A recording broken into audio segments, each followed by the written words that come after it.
Louise Redknapp rocked a police officer's hat and a high-vis jacket as she cheekily posed with some handcuffs on her Instagram.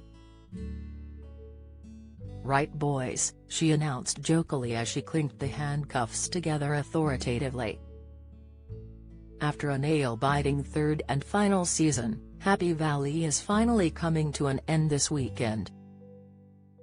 Louise joined Lorraine Kelly on her show this morning to discuss the buzz around the series, with the pair both noting how Sarah Lancashire's character Catherine Cowwood had become something of a style icon.